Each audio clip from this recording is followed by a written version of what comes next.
This program is about unsolved mysteries. Whenever possible, the actual family members and police officials have participated in recreating the events. What you are about to see is not a news broadcast.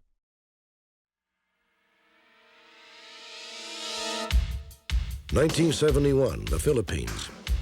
Roger Rojas, an amateur treasure hunter, found an intricate system of tunnels dug by the Japanese during World War II.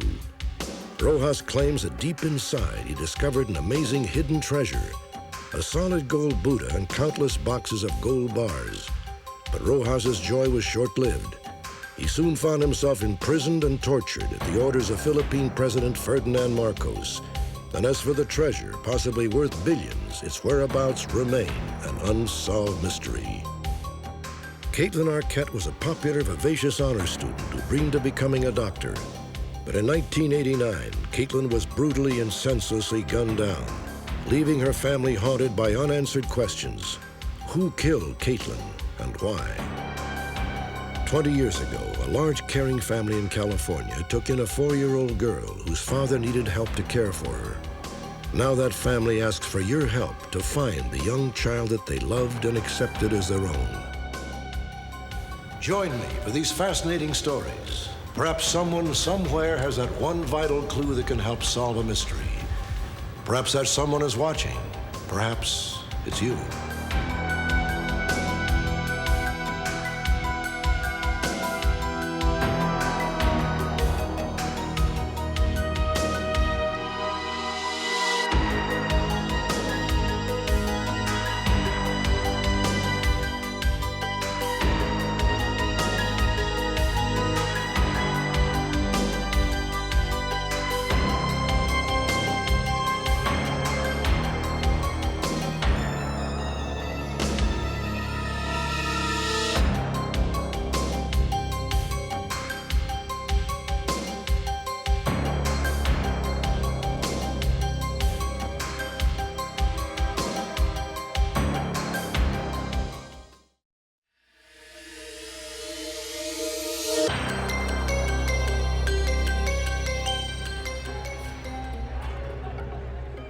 From 1965 to 1986, Ferdinand Marcos ruled the Philippines, first as an elected leader, then as a virtual dictator.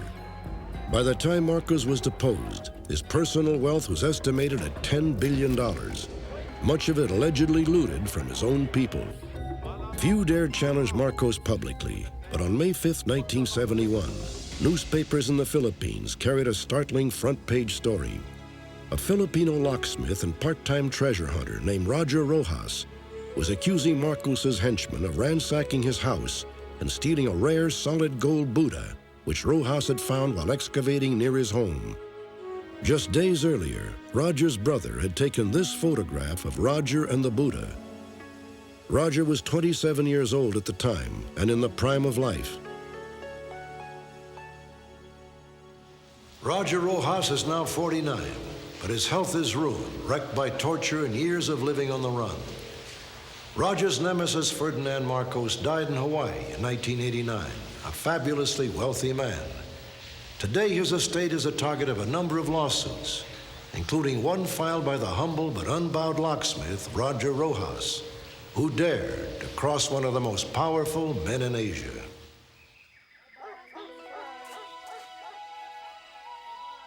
In 1970, Roger Rojas and his family lived 200 miles north of Manila on the Philippine island of Luzon.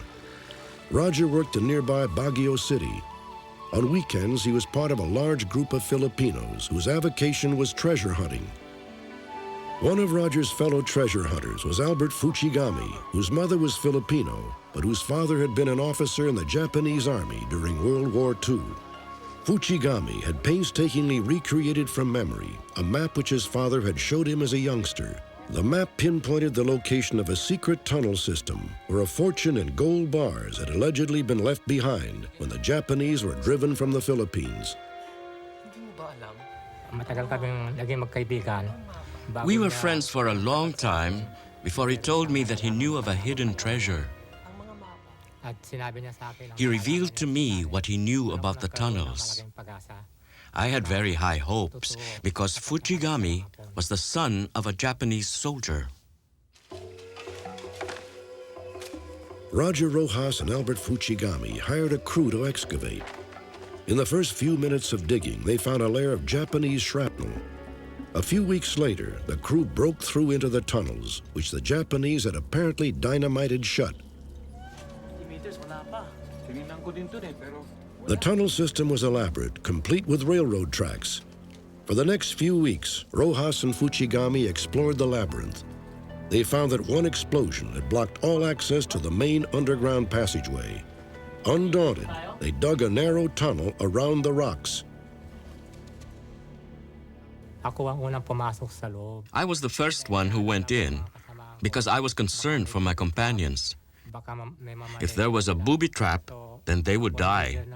Because I was the leader, I was the one who went in first.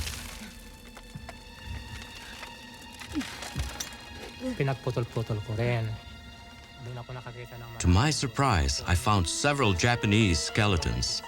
There must have been more than 10.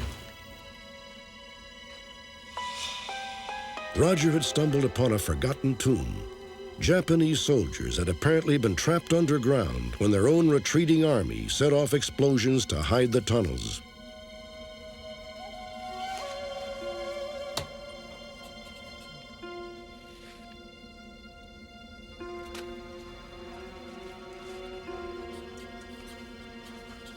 Labas mo yung mapa.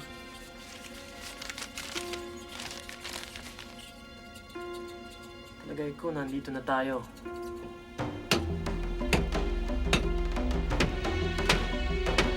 Sige, banato na. Pagkasan mo! Pagkasan mo! Sige pa, hampas na!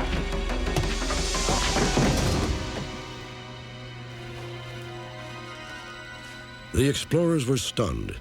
In a hidden cavity, a Buddha, which appeared to be made of gold, stood solemn guard. Ano? Totoo bang ginto?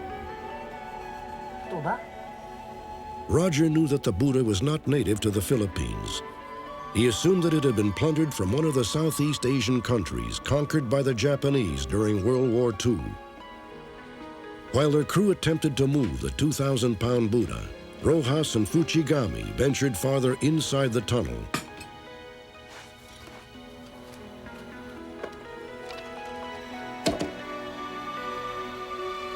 Ano yan? Ginto! Sabi ko na nga ba tama itong mapa? Nandito na tayo. Just as a map had predicted, there were boxes upon boxes of solid gold bars. Rojas and Fuchigami hit on a plan. They would dynamite the tunnel closed to safeguard their find, then sell the Buddha to buy trucks and equipment to transport the gold. Ang bigat, ginto talaga. Roger Rojas took the Buddha home. A potential buyer confirmed that the Buddha was solid gold. He offered Roger 1 million pesos, $160,000 as a down payment. Salamat, Mr. Orihara. Gracias, Mr. Rojas. After the buyer left, Roger and his brother decided to take a closer look at the Buddha. Roger had noticed that the buyer paid special attention to the Buddha's neck. Tumabi ka. Nagkaroon kami ng inala ng aking kapatid. My brother and I had a suspicion that there was a joint, an opening inside the Buddha. So what we did was, we got a piece of wood and we hit the Buddha several times with this piece of wood.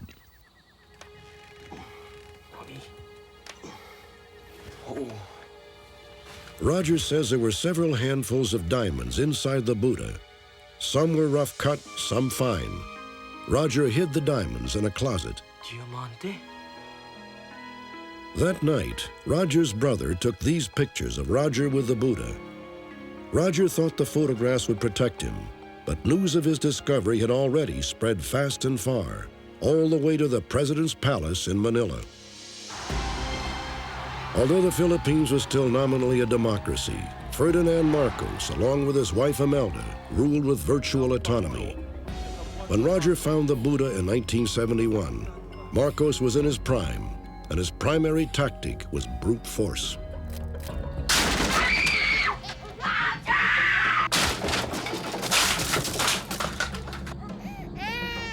Two months after Roger brought the Buddha home, soldiers swarmed his house. The red ribbons on their rifles indicated that they were members of President Marcos's elite palace guard, in effect, his personal army. Out of nowhere, the buyer appeared. Mr. Rojas? Roger had been double-crossed. With the buyer was another civilian who seemed to be in charge. Tignan mo ang nakita ko. He ordered the soldiers to ransack the house. At buhat ito.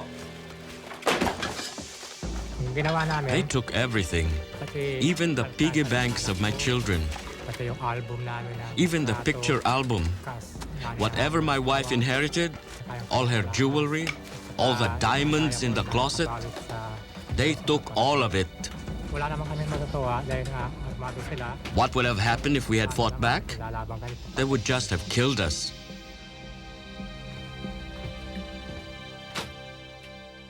The next day, Roger and his brothers reported the incident to the local police. Dito muna kayo. Then he went to visit Judge Pio Marcos, a family friend for whom Roger had once worked as a chef. Oh, Roger, kumusta ka na? Sabi ko, Judge, I told him, Judge, why did you let them confiscate my treasure? We're friends. Hindi sa kagustuhan ko He nangyari, said, Roger. Roger, there is nothing that I can do. I said, why? He said, because the prince asked for it. Sinong prinsipe? I said, who's the prince? And he said, the prince, President Marcos. Pero Judge, kinuha lahat ang mga gamit Roger, mali ang ginawa mo na tinawagan mo ang pulis sapagkat ngayon, malalaman ng mga tao na ang Pangulo ay kasabwat sa kasong ito. Malaking pagkakamali. Dali mo ang pamilya mo at umalis na kayo rito sa Baguio. Delikado ka. Pinirma na ang death warrant mo at hahabulin ka na ng CIS. Wala na akong magagawa para sa iyo. Bahala ka na, Roger.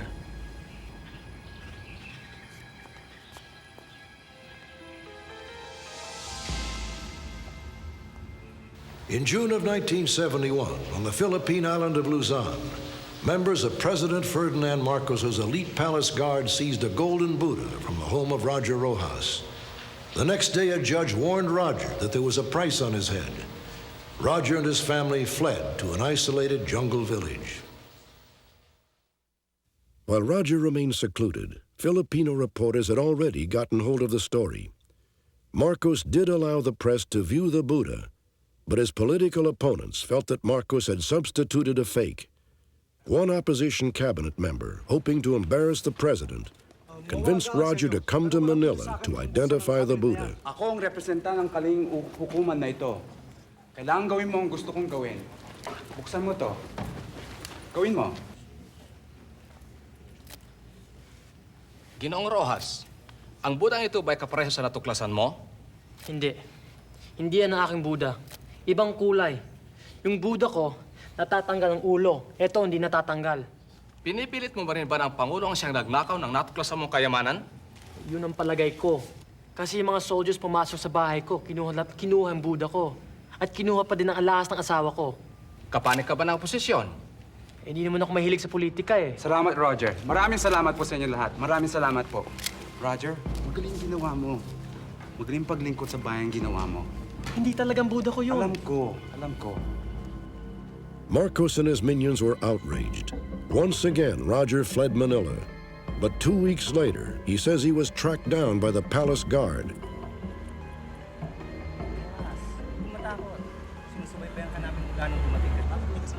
Three men approached me and pointed their guns at me. They knew me. They told me, Roger, come with us in the car. We will bring you to Manila. I could not escape. I knew they were soldiers. They had guns.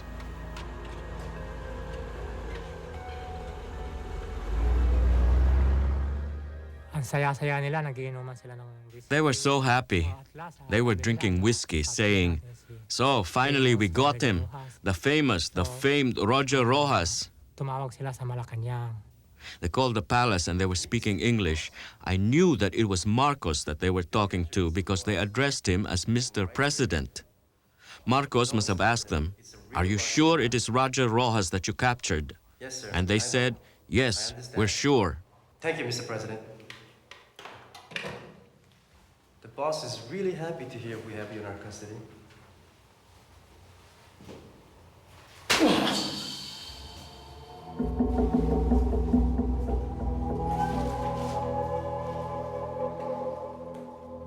The soldiers demanded that Roger sign a confession authenticating the Buddha and saying that he had been paid off by the opposition party.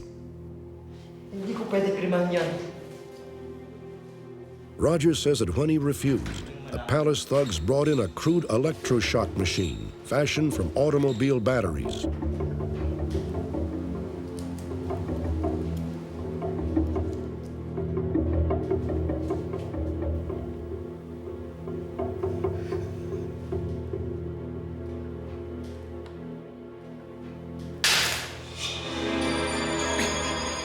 Hindi ka magtatagang.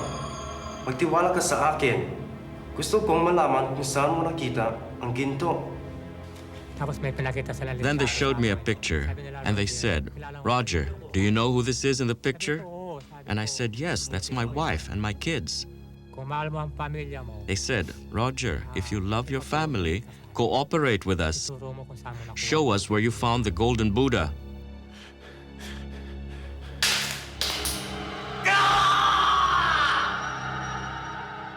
Roger says he endured hours of torture, which permanently damaged the nerves around his left eye. Alam mo, may pangako ako kay Mr. Puchugami. I made a promise to Mr. Fujigami. His name is Albert. Kasi nun Albert. I told him, Kahit patay "Albert, na ako, even if they try to kill me, I will not tell them where the tunnel is." Kaya ginamitan ako. So they had to persecute me. Hanggang nasa sarili. And while I was conscious, I really tried not to tell them where the location of the tunnel was. That was my promise to Mr. Fujigami. Roger says he was held captive at a hotel in Manila and tortured almost daily for several weeks. Sige na. Finally, he agreed to sign a document stating that he had been paid off by the opposition party. Magaling. Ano naman ang gagawin mo, Rojas? Sama ko sa courthouse.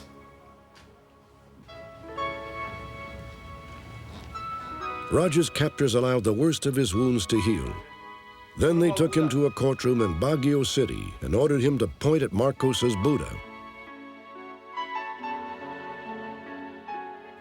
He was photographed several times, giving this tacit sign of approval. Magaling. Ibalik mo si Mr. Rojas sa kotse. Oo. Tayo na, Mr. Rojas. I-publish mo yan bukas. Unang pahina. Tama? Pumunta muna kami sa... I went to my wife first and my kids. My wife was crying. Ako umiiyak na. She was surprised. She said, "Anong "What is nangyayari happening to you? sa-" You know they might kill you." Sabi ko, And I said, "Just pray." so alam ko, maiwan ako doon sa pamilya ko. I stayed with my family for about 10 minutes, and then the soldiers took me again. Roger was summarily re-imprisoned in the same hotel where he had been tortured. Alam ko papatayin ako. I knew they were going to kill me. Alam mo, locksmith But ako. you know, Marunong ako I'm a locksmith. mag-padlock. I know how to Tapos sa open pasilya, locks. Merong bintanang maliit. So I went to the May restroom. maliit na. There was a small window with a small lock.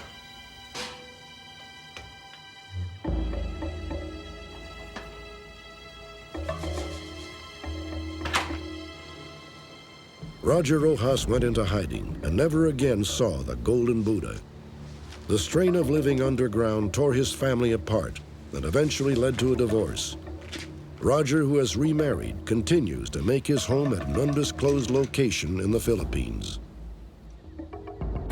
When Ferdinand Marcos died in 1989, his personal assets exceeded the entire Philippine national treasury. Roger Rojas is convinced that the source of that wealth was the countless boxes of gold bars. As for the Buddha, no one knows exactly where it is. In 1975, at least 2 witnesses claimed to have seen it at one of Marcos's summer palaces. Rumor has it that the Buddha is still somewhere in the Philippines, hidden by a member of the Marcos family. Oo, siyempre. Of course, it's very painful. I worked very hard for it. I spent so much time, about 7 months, that we really labored hard. And then in 1 hour, they take it all away. Napakasakit ang... It's very, very painful. Kaya ang ginawa ko, Through a corporation Roger Rojas formed with a friend in the United States, a suit has been filed against the Marcos estate. The case is currently on the docket in Honolulu. Roger has established a foundation to assure that a large portion of any settlement money he may receive will go to provide education, medical aid, food, and job training in the Philippines.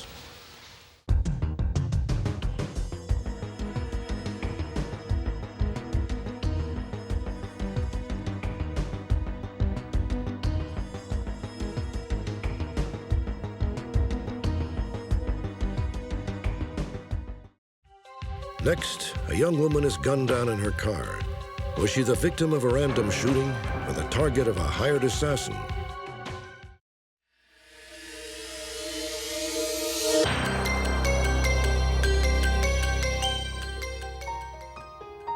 On June 14, 1989, 18-year-old Kaitlyn Arquette graduated from Highland High School in Albuquerque, New Mexico. Kate was an outgoing, popular honor student who'd been accepted at the University of New Mexico. She planned one day to attend medical school. Shortly before graduation, Kate moved into an apartment with her boyfriend, using money she had received from an insurance settlement. We're almost finished, honey. Let me take you out to dinner tonight. As far as we could tell, Kate and her boyfriend did get along very well. I can call a couple friends over. Well, I was just kind of hoping it could be just the two of us. He was 8 years older than she, but we didn't know it because they lied to us. She knew we wouldn't let her date someone that much older. We thought he was only 4 years older. He seemed like a nice guy. He was around the house a lot. We liked him. 6 weeks later, on the afternoon of Sunday, July 16th, Kate admitted to her mother that she and her boyfriend had been having serious problems almost from the moment they moved in together. Mother, all you have to do is tell him you don't know where I am and you don't know when I'll be back. It's a lie. It's not fair. He's gonna be worried about you. Mother, please. You don't understand. She told us she'd had a big fight with her boyfriend. She was breaking up with him, and she was going to a girlfriend's house for dinner. I'll see you later. And she would either spend the night there or come back and spend it at our house. She was not going to go back to the apartment.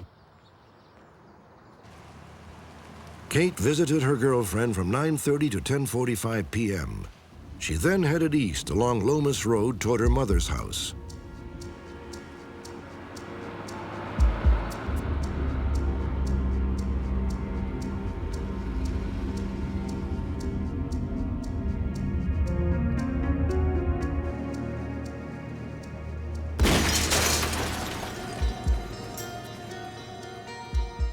A little bit before midnight, the phone rang. It was a phone call from the emergency room of the hospital. They said Kate is there, that she's been injured. And I said, what's happened? And they said they wouldn't tell me. They said, we can't tell you on the phone. So my husband and I drove to the hospital, and Kate had been shot twice in the head. She was in a coma. 5 hours later, the police arrived at Kate's apartment. Her boyfriend was home alone, seemingly unaware that his girlfriend had been shot and was near death. We're with the Albuquerque Police Department. Just like come in and talk to you a minute. Sure. What's this about? I just want to ask you a couple of questions. Look around. You mind? No. Just tell me what's going on. Just like to know where you were tonight. I was out with the... Kaitlyn's boyfriend told me that he had been out with a couple of friends. They had eaten, they'd played pool, and they had a couple of drinks. 11 or so. Just tell me what's going on. While I was there, myself and the other detectives, we discovered a note on top of the kitchen table, and the note read something to the effect, "Hun, I'll be home at a certain time," that sort of thing. It was my belief that he indicated to me that the note came from Kaitlyn. It must have come from Kaitlyn because he was not home, and when he got home, he found the note there. Yes, she did. I think you should sit down. Kaitlyn's boyfriend stated that he and Kaitlyn did argue, and they did have their disagreements, but he was not aware of her at any time wanting him to leave the apartment or move out or anything that severe. When the police left the apartment, Kate's boyfriend went straight to the hospital and joined her family in a bedside vigil. Less than 24 hours later, Kaitlyn Arquette was dead. Her boyfriend had remained by her side until the very end. 6 months after Kaitlyn Arquette's murder, the Albuquerque Police Department announced that she'd been the victim of a, quote, random act of violence. Kaitlyn's mother, Lois Duncan, refuses to accept their ruling.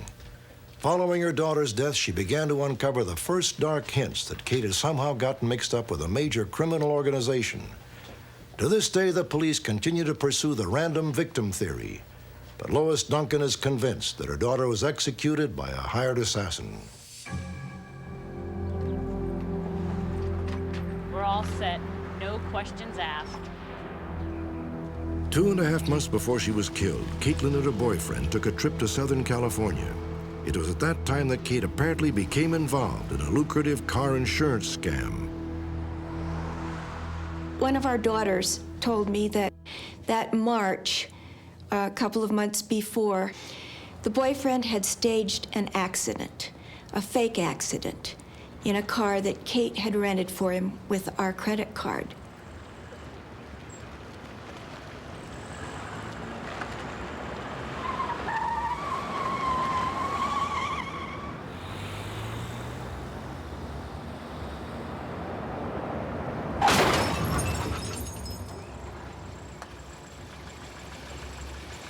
The scheme was allegedly orchestrated by an organization comprised of powerful members of Southern California's Vietnamese community. Everyone in the accident complained of soft tissue injuries to the neck and lower back, which were later treated by a doctor who was part of the organization. Ultimately, a paralegal working out of an Orange County, California law office handled the insurance claim. Kate and her boyfriend were given $1,500 as their share of the settlement, which they used to rent the apartment. Everything went well. It was evidently a major multi-million-dollar insurance scam, and Kate had found out about it.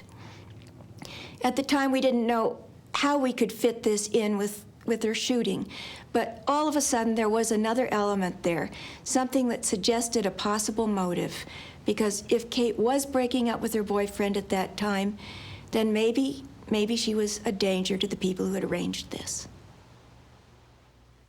A few weeks after Kate's death, Lois was putting her daughter's affairs in order when she made a disturbing discovery.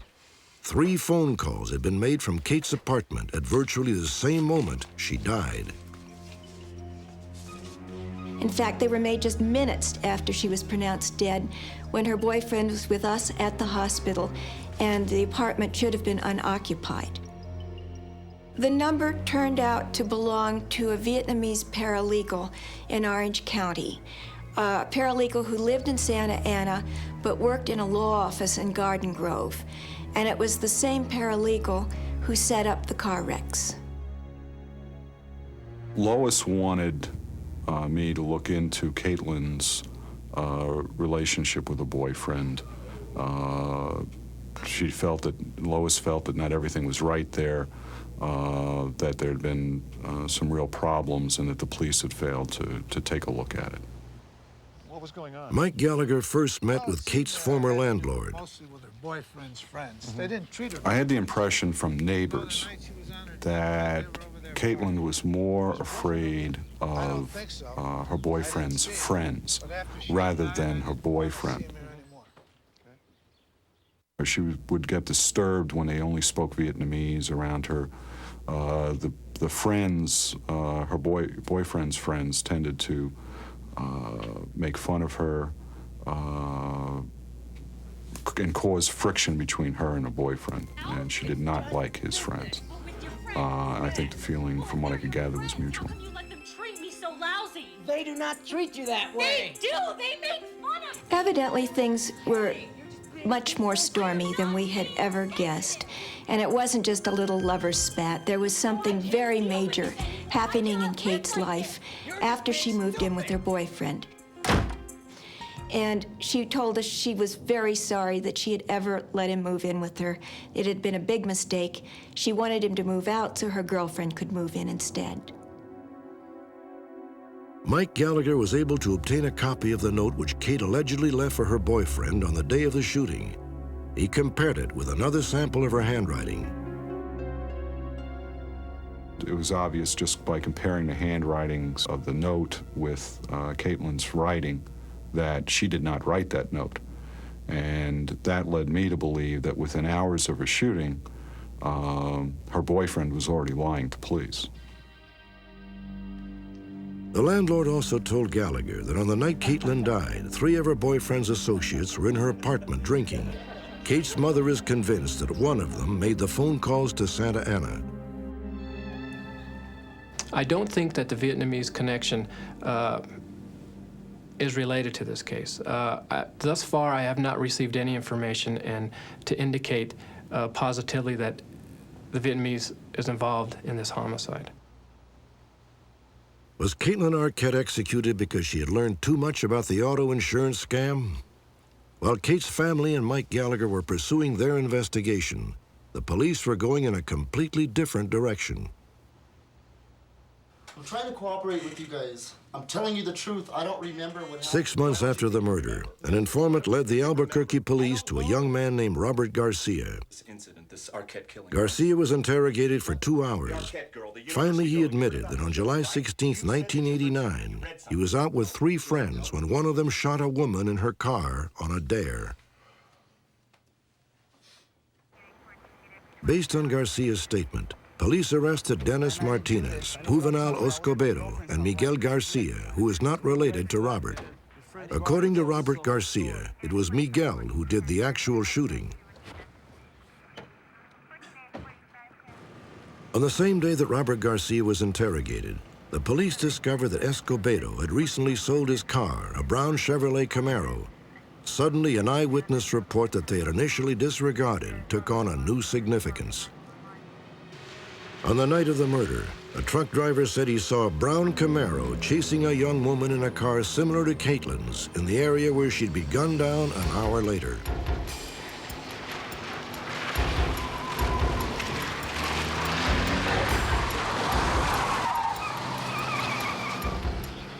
The police believed that the men in the Camaro had been out joyriding, and Kate became their random victim. It was later learned that Robert Garcia had in fact been in jail on the night Kaitlyn was shot. Ultimately, all charges against the 3 suspects were dropped for lack of sufficient evidence. Well, talk to you guys later. We certainly appreciate you coming in and talking to us again and all your cooperation. Got a few questions. Finally, under pressure from Kate's family, the police questioned her boyfriend once again. This time, he admitted that he and a friend from Albuquerque had taken part in the auto insurance Our scam. relationship was going great. We had our arguments, but Nevertheless, charges had never been pressed against him or any of his friends in connection with that scam. In addition, Kaitlyn's boyfriend is not considered a suspect in her murder. Or any time in the past been involved in a Vietnamese gang? I think it's important for the police to remember, and anybody who looks at this case to remember, that Kaitlyn's boyfriend's friends were involved with large-scale organized criminal activity in Los Angeles and multi-million-dollar insurance frauds. I don't think the police ever took that seriously.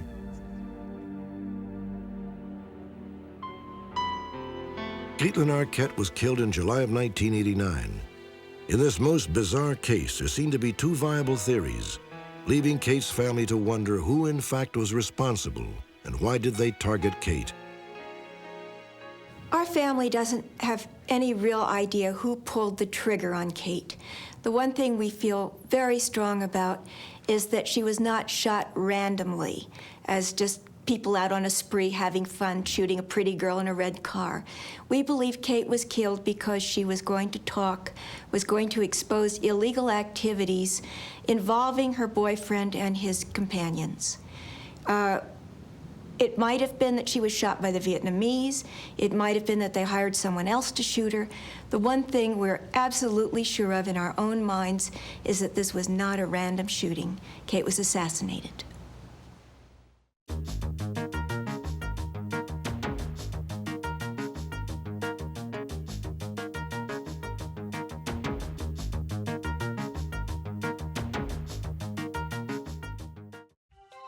Next, a family's poignant search for the young girl they raised as their own.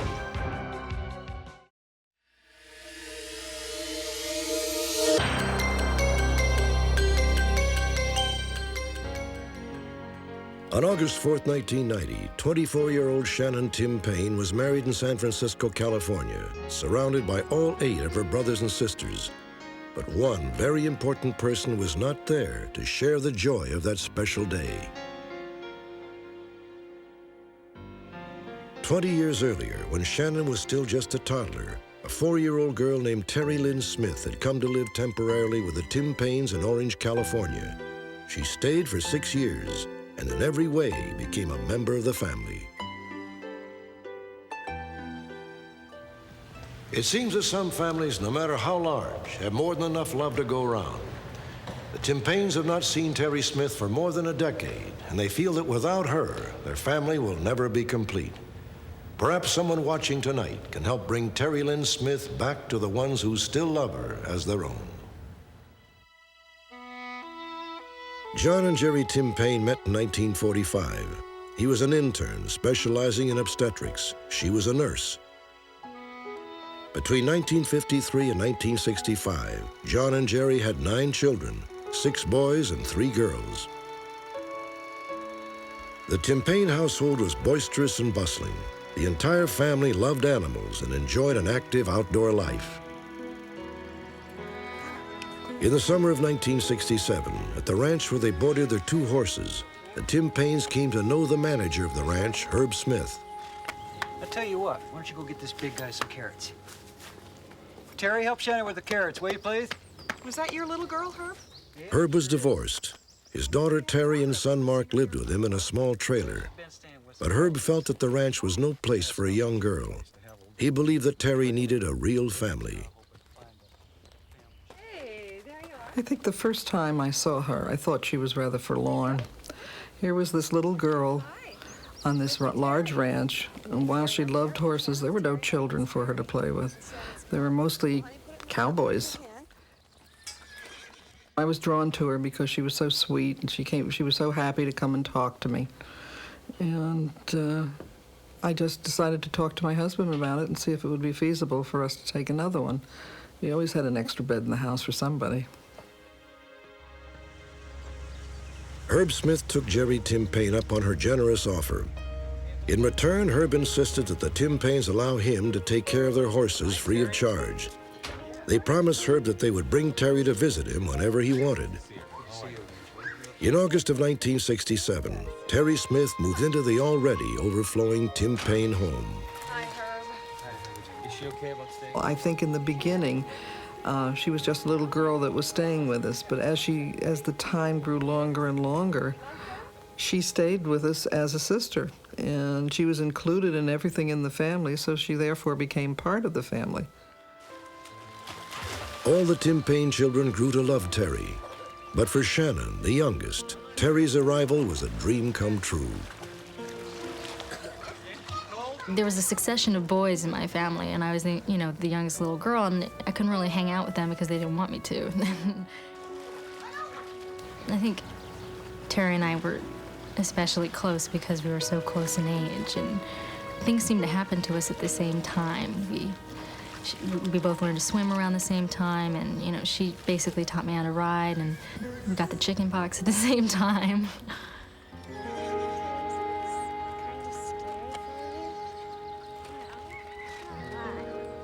I think Terry loved being part of the family. She'd call them her brothers, she'd call them her sisters, and I think she enjoyed it very much. Years passed. The temporary arrangement had in effect become permanent. None of the Tim Paynes could remember life without Terry. She shared in all the family's joys and in all their sorrows. On May 2nd, 1972, the family was scarred by tragedy. 46-year-old John Tim Payne succumbed to cancer.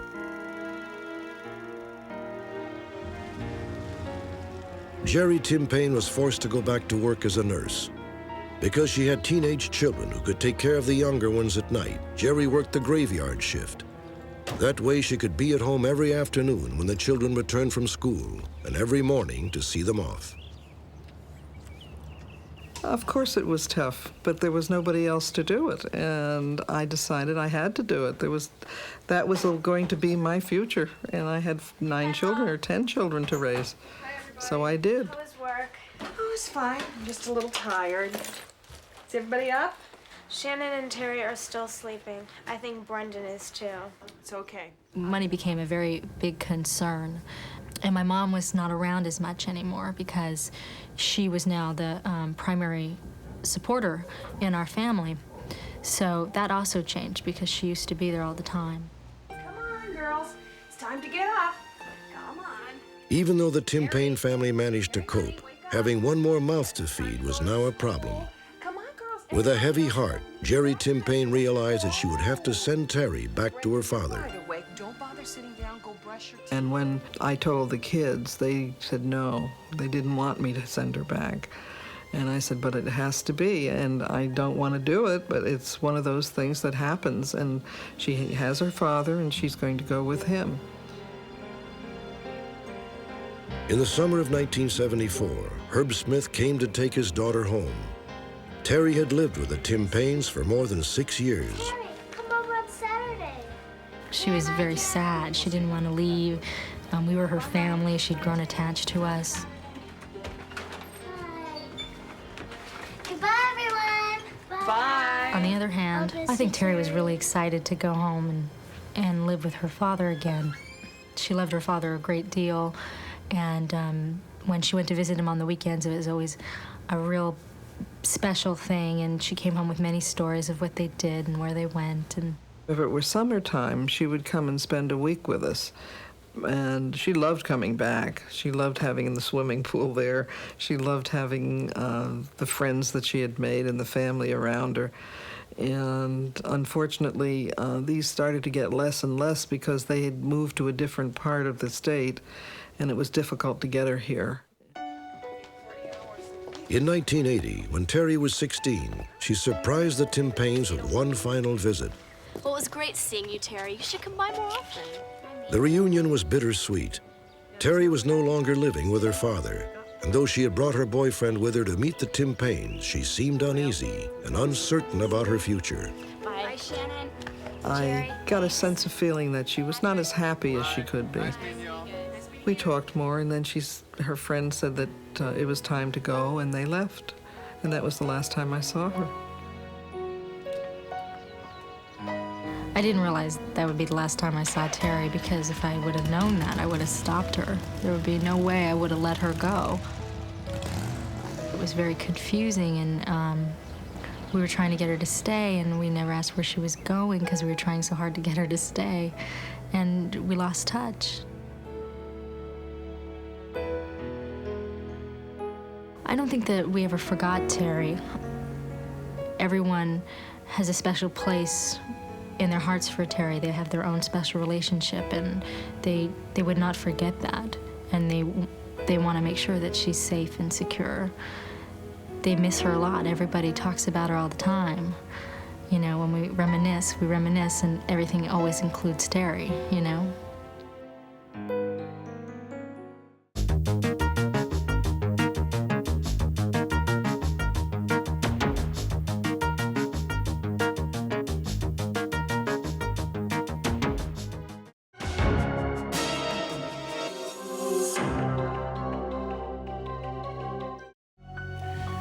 Join me next time.